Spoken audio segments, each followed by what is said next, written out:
ನಮಸ್ಕಾರ. ಮಹಾಭಾರತದ ಈ ಸಂಚಿಕೆಗೆ ತಮಗೆ ಸ್ವಾಗತ.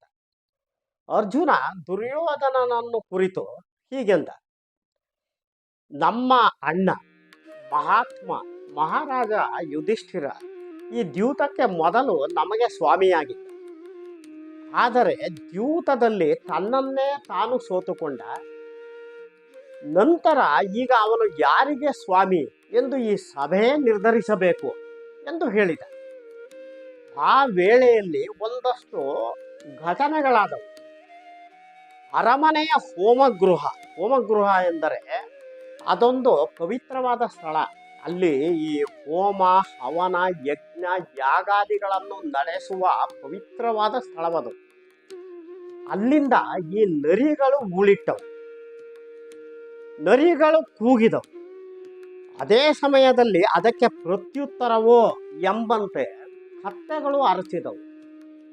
ಅದೇ ವೇಳೆಯಲ್ಲಿ ಈ ಸಭಾಭವನದ ಮೇಲೆ ಒಂದಷ್ಟು ಭಾರೀ ಗಾತ್ರದ ಪಕ್ಷಿಗಳು ಸೇರಿಕೊಂಡು ವಿಕಾರವಾಗಿ ಕಿರುಚಿದವು.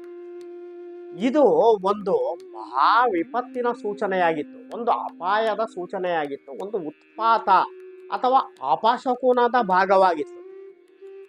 ಇದನ್ನು ಕೇಳಿದ ಕೂಡಲೇ ಭೀಷ್ಮ, ದ್ರೋಣ, ವಿದುರ, ಕೃಪಾಚಾರ್ಯ ಇವರುಗಳಿಗೆ ಪರಿಸ್ಥಿತಿಯ ಗಂಭೀರತೆಯ ಅರಿವಾಯಿತು. ಅವರು ಎಲ್ಲರಿಗೂ ಶುಭವಾಗಲಿ ಎಂದು ನುಡಿಯುತ್ತಿದ್ದರು. ಆಗ ಈ ವಿದುರ ಮತ್ತು ಗಾಂಧಾರಿ ಇಬ್ಬರು ಅವರು ಧೃತರಾಷ್ಟ್ರನ ಬಳಿಗೆ ಹೋದರು. ಹೋಗುವಾಗಲೂ ಅವರು ಶುಭಮಸ್ತು ಎಂದುಕೊಂಡಲೇ ಹೋದರು. ಧೃತರಾಷ್ಟ್ರ ಈ ಧ್ವನಿಗಳನ್ನೆಲ್ಲ ಕೇಳಿದ್ದ. ಇವರಿಬ್ಬರೂ ಧೃತರಾಷ್ಟ್ರನ ಬಳಿ ಹೋಗಿ ಅದರ ಗಂಭೀರತೆಯನ್ನು ಅವನಿಗೆ ತಿಳಿಸಿದರು. ಧೃತರಾಷ್ಟ್ರನಿಗೆ ಗಾಬರಿ ಆಯಿತು, ಅವನಿಗೆ ಭಯವೂ ಆಯಿತು. ಆಗ ಧೃತರಾಷ್ಟ್ರ ದುರ್ಯೋಧನನಿಗೆ ಬೈದ: ಎಳೆಯ ಅವಿವೇಕಿ ದುರ್ಯೋಧನ, ನೀನು ಈ ಕೌರವರ ಸಭೆಗೆ ಒಬ್ಬ ಹೆಂಗಸನ್ನು, ಅದರಲ್ಲೂ ಪಾಂಡವರ ಪತ್ನಿಯಾದ ದ್ರೌಪದಿಯನ್ನು ಇಲ್ಲಿಗೆ ಎಳೆದು ತಂದು ಅಪಮಾನ ಮಾಡಿ ವಾದ ವಿವಾದಗಳನ್ನು ಮಾಡುತ್ತಿದ್ದೀಯೇ, ನೀನು ಹಾಳಾಗಿ ಹೋಗುತ್ತೀಯೇ ಎಂದು ಬೈದ. ದುರ್ಯೋಧನ ಸುಮ್ಮನಾದ. ನಂತರ ಧೃತರಾಷ್ಟ್ರ ದ್ರೌಪದಿಯನ್ನು ಸಂತೈಸುವಂತೆ ನುಡಿದ: ಎಲೈ ಕೃಷ್ಣೆ, ನಾನು ನಿನಗೆ ವರವನ್ನು ಕೊಡಬೇಕೆಂದಿದ್ದೇನೆ. ಒಂದು ವರವನ್ನು ಕೇಳು, ನಾನು ಕೊಡುತ್ತೇನೆ. ನೀನು ನನ್ನ ಸೊಸೆಯಂದಿರಲ್ಲೆಲ್ಲ ಅತಿ ಶ್ರೇಷ್ಠಳಾದವಳು, ಧರ್ಮದ ಪರ ಇರುವವಳು, ಪತಿವ್ರತೆ ಎಂದು ನುಡಿದ.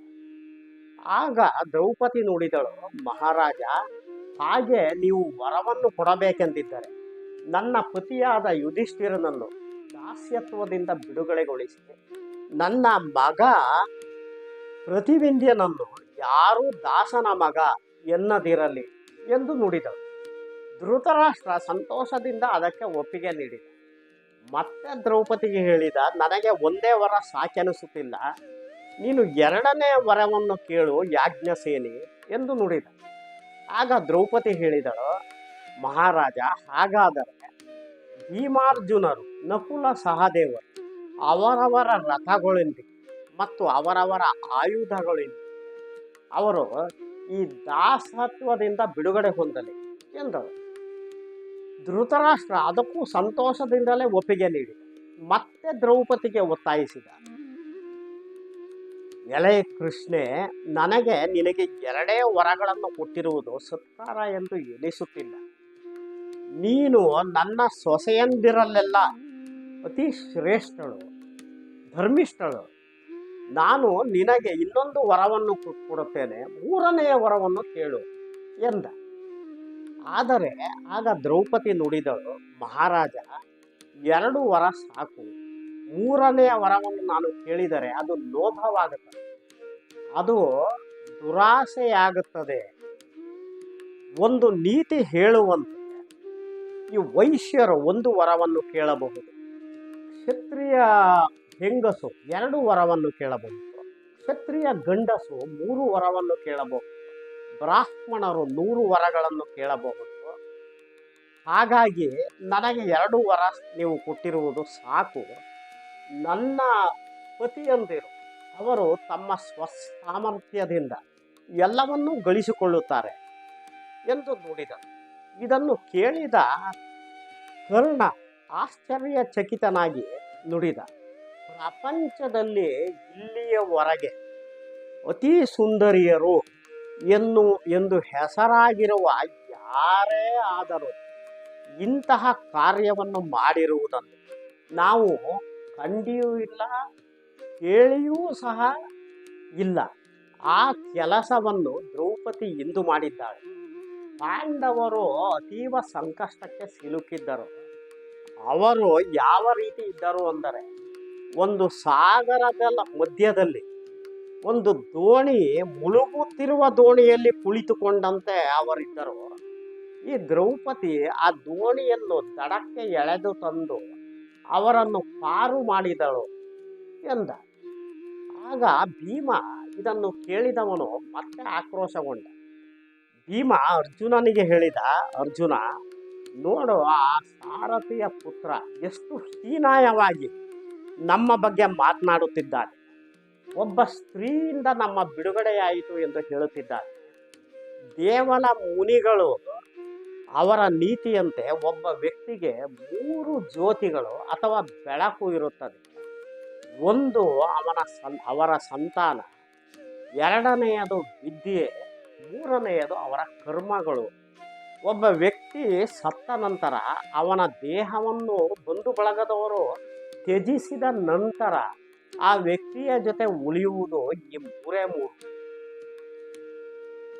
ಈ ದಿನ ಈ ನೀಚರು ದ್ರೌಪದಿಯನ್ನು ಮೈಯನ್ನು ಮುಟ್ಟಿ ಅವರು ಎಳೆದಾಡಿದ್ದರು. ಇನ್ನು ಮುಂದೆ ಅದರ ಫಲ ಏನಾಗುವುದೋ ನಾನು ಕಾಣೆ ಎಂದು ಭೀಮಸೇನ ನುಡಿದ. ಆಗ ಅರ್ಜುನ ಭೀಮನಿಗೆ ಹೇಳಿದ, ಅಣ್ಣ, ಇದರ ಬಗ್ಗೆ ಯೋಚಿಸುವುದನ್ನು ಬಿಡು. ಕೀಳು ಜನರು ಕೀಳಾಗಿ ಮಾತನಾಡುತ್ತಾರೆ, ಅದರ ಬಗ್ಗೆ ನೀನು ಲಕ್ಷ್ಯ ಕೊಡಬೇಡ ಎಂದ.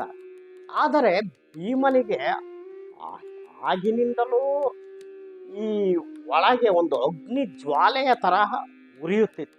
ಅವನ ಕಣ್ಣುಗಳು ಇನ್ನೂ ಕೆಂಪಗೇ ಇತ್ತು, ಅವನ ಹುಬ್ಬುಗಳು ಇನ್ನೂ ಗಂಟಿಕ್ಕಿದ್ದವೆ. ಅಂತಹ ಪರಿಸ್ಥಿತಿಯಲ್ಲಿ ಭೀಮ ಮತ್ತೆ ಈ ಸಂದರ್ಭದಲ್ಲಿ ಯುಧಿಷ್ಠಿರನಿಗೆ ಹೇಳಿದ, ಅಣ್ಣ, ಈಗಲಾದರೂ ನನಗೆ ಆಜ್ಞೆ ಮಾಡಿ, ನಾನು ಈ ಕೌರವರೆಲ್ಲರನ್ನು ಬಡಿದು ಅಪ್ಪಳಿಸಿ ಈ ಅರಮನೆಯೊಳಗೆ ನಾನು ಕೊಂದು ಬಿಡುತ್ತೇನೆ. ಇಲ್ಲದಿದ್ದರೆ ಅವರೆಲ್ಲರನ್ನು ಹೊರಗೆ ಎಳೆದು ಈ ಅರಮನೆಯ ಹೊರಗೆ ನಿರ್ನಾಮ ಮಾಡಿಬಿಡುತ್ತೇನೆ ಎಂದ. ಯುಧಿಷ್ಠಿರ ಏನು ಮಾತನಾಡದೆ. ಆಗ ಭೀಮ ಮತ್ತೆ ತಾನೇ ಮುನ್ನುಗ್ಗಿ ಹೋಗುವುದರಲ್ಲಿದ್ದ. ಅವನು ಯುಧಿಷ್ಠಿರನಿಗೆ ಹೇಳಿದ, ಅಣ್ಣ, ನಾನು ಇವರೆಲ್ಲರನ್ನು ಕೊಂದು ಬಿಡುತ್ತೇನೆ, ನೀನು ನಿರಾತಂಕವಾಗಿ ರಾಜ್ಯಭಾರವನ್ನು ಮಾಡಬಹುದು ಎಂದವನೇ ಮುನ್ನುಗ್ಗುವುದರಲ್ಲಿ ಇದ್ದ. ಆಗ ಅರ್ಜುನ ಮತ್ತೆ ಅವನನ್ನು ತಡೆಯಲು ಯತ್ನಿಸಿದ. ಯುಧಿಷ್ಠಿರ ಆಗ ಎದ್ದು ಬಂದು ಭೀಮನನ್ನು ಬಲವಾಗಿ ತಬ್ಬಿದ. ಅವನು ಭೀಮನಿಗೆ ಹೇಳಿದ, ಬೇಡ ಭೀಮ, ಸುಮ್ಮನಿರು, ಶಾಂತನಾಗು ಎಂದು ನುಡಿದ. ಆಗ ಭೀಮ ಶಾಂತನಾದ. ಯುಧಿಷ್ಠಿರ ಧೃತರಾಷ್ಟ್ರ ಮಹಾರಾಜನ ಎದುರಿಗೆ ಬಂದು ನಿಂತ. 2 ಕೈಗಳನ್ನು ಜೋಡಿಸಿ ಕೈ ಮುಗಿದು ಮಹಾರಾಜನಿಗೆ ಹೇಳಿದ, ಮಹಾರಾಜ, ನಾವು ನಿನ್ನ ಆಜ್ಞಾಧಾರಕರು. ನೀವು ಹೇಳಿದಂತೆ ನಾನು ನಡೆಯುತ್ತೇನೆ. ಏನು ಅಪ್ಪಣೆ ಕೊಡು ಎಂದ. ಆಗ ಧೃತರಾಷ್ಟ್ರ ನುಡಿದ, ಮಗು, ನೀನು ಅಜಾತ ಶತ್ರು, ನಿನಗೆ ಮಂಗಳವಾಗಿ, ನೀನು ಪ್ರಜ್ಞಾಶೀಲ, ಧರ್ಮದ ಎಲ್ಲ ಸೂಕ್ಷ್ಮಗಳನ್ನು ನೀನು ತಿಳಿದವರು, ನೀನು ವಿನಯವಂತ, ನೀನು ವಿವೇಕಿ. ವಿವೇಕ ಯಾರಿಗೆ ಇರುತ್ತದೋ ಅವರು ಶಾಂತರಾಗಿರುತ್ತಾರೆ. ನೀನು ಉಪಶಾಂತನಾಗು. ಈ ಮರದಿಂದ ಮಾಡಿರುವ ಕಟ್ಟಿಗೆ ಮರದ ಮೇಲೆ ಪ್ರಹಾರ ಮಾಡುವುದು ಉತ್ತಮರು ಯಾರು ವೈರವನ್ನು ಸಾಧಿಸುವುದಕ್ಕೆ ಹೋಗುವುದಿಲ್ಲ. ಅವರು ಈ ಲೋಪ ದೋಷಗಳನ್ನು ಸಹ ಕಾಣುವುದಿಲ್ಲ. ಉತ್ತಮರು ಯಾವಾಗಲೂ ಒಳ್ಳೆಯ ಗುಣಗಳನ್ನೇ ನೋಡುತ್ತಿರುತ್ತಾರೆ. ಈ ಅಧಮರು ಕಠೋರವಾಗಿ ಕೆಟ್ಟದಾಗಿ ಮಾತನಾಡುತ್ತಾರೆ. ಮಧ್ಯಮ ಜನರು ಯಾವಾಗ ಕಠೋರವಾಗಿ ಬೇರೆಯವರು ಮಾತನಾಡುತ್ತಾರೋ ಆಗ ಅವರು ಪ್ರತ್ಯುತ್ತರವಾಗಿ ಕಠೋರವಾಗಿ ಮಾತನಾಡುತ್ತಾರೆ. ಆದರೆ ಉತ್ತಮವಾದ ವ್ಯಕ್ತಿ ಯಾರೇ ಕಠೋರವಾಗಿ ಮಾತನಾಡಿದರೂ ತಾನು ಉತ್ತರವನ್ನೇ ಕೊಡುವುದಿಲ್ಲ. ಈ ಸಂದರ್ಭದಲ್ಲಿ ನೀನು ಹಾಗೆ ಇದ್ದು ನೀನು ಉತ್ತಮ ಎನ್ನುವುದನ್ನು ನಿರೂಪಿಸಿ ಬಿಟ್ಟಿದ್ದೀಯೆ ಮಗು. ದುರ್ಯೋಧನನದು ಒರಟು ಸ್ವಭಾವ. ಅವನ ಕಾರ್ಯವನ್ನು ಮನಸ್ಸಿನಲ್ಲಿ ಇಟ್ಟುಕೊಳ್ಳಬೇಡ. ನಿನ್ನ ತಾಯಿ ಗಾಂಧಾರಿಯನ್ನು ನೋಡು, ಈ ಕುರುಡ ತಂದೆ ನನ್ನನ್ನು ನೋಡು. ನೀವು ಜೂಜಾಡುತ್ತಿರಬೇಕಾದರೆ ಯಾರ ಬಲಾಬಲಗಳು ಹೇಗಿದೆ, ಯಾರಿಗೆ ಯಾರು ಮಿತ್ರರು ಎನ್ನುವುದನ್ನು ನೋಡುವುದಕ್ಕಾಗಿ ಸುಮ್ಮನಿದ್ದೆ. ಮಗು ಯುಧಿಷ್ಠಿರ, ನೀನು ಧರ್ಮದಂತೆ ನಡೆಯುವವನು, ಧರ್ಮರಾಜ. ಈ ಅರ್ಜುನನ ಮಹಾವೀರ, ಆ ಭೀಮ ಮಹಾಪರಾಕ್ರಮಶಾಲಿ, ಈ ನಕುಲ ಸಹದೇವರು ಶ್ರದ್ಧೆಯುಳ್ಳವರು, ಶುಶ್ರೂಷ ಉಳ್ಳವರು. ಇವೆಲ್ಲವೂ ಸೇರಿರುವಾಗ ನಿಮಗೆ ಏನು ಕಡಿಮೆಯಾಗಿ? ಮಗು ಯುಧಿಷ್ಠಿರ, ನೀನು ಮರಳಿ ಇಂದ್ರಪ್ರಸ್ಥಕ್ಕೆ ಹೋಗು. ನಿನ್ನ ಧನ ಕನಕ ಸಕಲ ಐಶ್ವರ್ಯದೊಂದಿಗೆ ಧರ್ಮದಿಂದ ರಾಜ್ಯಭಾರವನ್ನು ಮಾಡು. ನಿನ್ನ ಸಹೋದರರಲ್ಲಿ ನಿನಗೆ ಪ್ರೀತಿ ವಿಶ್ವಾಸವಿರಲಿ. ನಿಮಗೆ ಮಂಗಳವಾಗಲಿ, ಹೋಗಿ ಬನ್ನಿ ಎಂದು ಧೃತರಾಷ್ಟ್ರ ಮಹಾರಾಜ ನುಡಿದ. ನಂತರ ಯುಧಿಷ್ಠಿರ ತನ್ನ ಸಹೋದರರೊಡನೆ ಅಲ್ಲಿನ ಹಿರಿಯರಿಗೆ ಮತ್ತು ಕಿರಿಯರಿಗೆ ಸಂಪ್ರದಾಯದಂತೆ ಯಾವ ರೀತಿ ಮರ್ಯಾದೆ ಕೊಡಬೇಕೋ ಅದೆಲ್ಲವನ್ನು ಕೊಟ್ಟು ದ್ರೌಪದಿಯೊಂದಿಗೆ ಎಲ್ಲರೂ ರಥವೇರಿ ಮರಳಿ ಇಂದ್ರಪ್ರಸ್ಥಕ್ಕೆ ಹೊರಟರು. ಈ ದುರ್ಯೋಧನ ಯಾವ ಯೋಜನೆಯನ್ನು ಮುಂದೆ ಮಾಡಿದ ಎನ್ನುವುದನ್ನು ಮುಂದಿನ ಸಂಚಿಕೆಯಲ್ಲಿ ನೋಡೋಣ. ನಮಸ್ಕಾರ.